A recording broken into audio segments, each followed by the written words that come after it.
Tala Fou lava malo le soifua si mai lau whaafonga I Tala Fou a le radio Samoa mai Ausetalia. Ua fola mai le Qantas le whai oni whetuna inga I lana porkalame le frequent flyer po o porkalame mō tangata whai malanga soo, whai mai o le awha whai ngofia I pāsese na whao ngā Qantas points e whaatonu pe puka I whai ngā malanga. No ta ua le 9 News o le whaalau ina o le Classic Flight Rewards o le atu ina I le awano I ona sui I le sidia ma le 2 miliona o no fua mō whai ngā malanga po reward seats. O le swinga o pito te le ua whai ai le por kalameta no mai le tolsu lima tausanga ma le whamtalanga ma le pūrenga le ātiri whai ngofia I nei o na whai malanga tangata I no whanga pe o Londona, Tokyo, New Yorka, pape ma Singapore, pa o ngā ai Qantas points e mai se lava I teimi PC.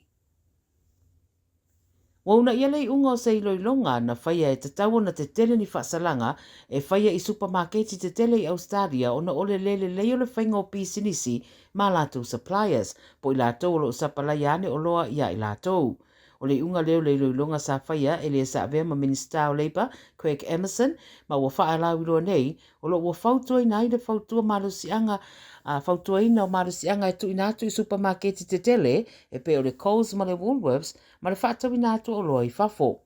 O le isi vaenga na maua I le loilonga wauna iai, le whaia o sala mo company te tele nei e ono o atu I le piriona tā la.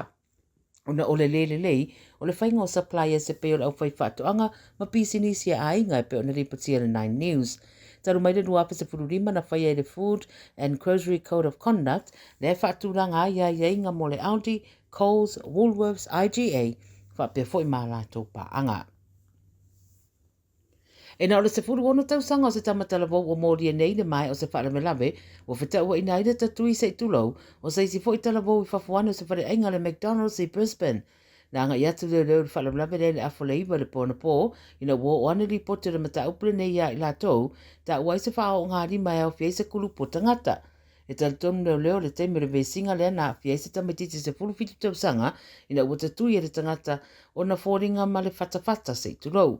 Whai mai e to rua tangata whai ngāruenga le McDonald's le ana tāma mo e ane ma sosoani I le talavou lea se iho ina taunu uatu paramedics. Whai mai le ripoti na moria reo se isi talavou se fulu tolu sanga I le umia o le naifi I se no fuanga whai tele ia malo o wha wai nei su e suenga I le nei fo I wha lave. Tala fia mo se tasi ta mamai me le pone le amatanga o le vaiaso ina ua wha maonielo na manu malo I le lua tesi ma le whamiliona o le Tad Sloto. Whai mai le 9 News o le tangata na amata ta alo mai le whatu ase fulu walu o na tausanga, pei ta iwa savaria nei le 5 fulu tausanga ai malo lo I le jackpot, ma ua wha iloa ua fuafua li tai aloa mai lana ngā ruenga. O le ua malo e mai Preston, ma ua ia wha iloa I le ofisa o le ta'alonga, o le a wha o ngala na malo e toi wha le iailo na whale alu masana ta whaonga. E le I whaingofio na ia talitonuina le bala watu ua malo le Tad Sloto, ma na to whato a talitonu moni, ina ua siaki na pepa I le tau le valu I le tai awa na le nā.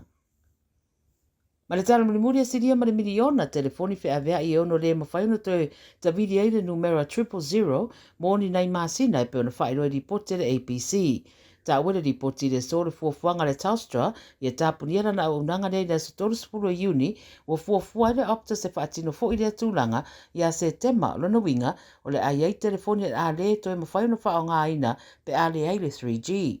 Whaeroa le ripote le APC e ui le vawe o le taimi e tupu ai le atulanga ai pe amare se rau sutoru afe pa anga le Telstra e le I upgrade a la tu telefoni mai le I whaeroa ne fo e le Optus se fwai numera o nei telefoni le APC. O whaeroa ua whaatua le malo se komiti ngalue e sira I le tūranga le nei ma ripoti atu le minister ma ia wha mauti noa e so ronga le leite tāpuni eina o le 3G network. Tala nā le Radio Samoa ia ua fo I lau whaafonga mai I le amatanga o le nei vai aso.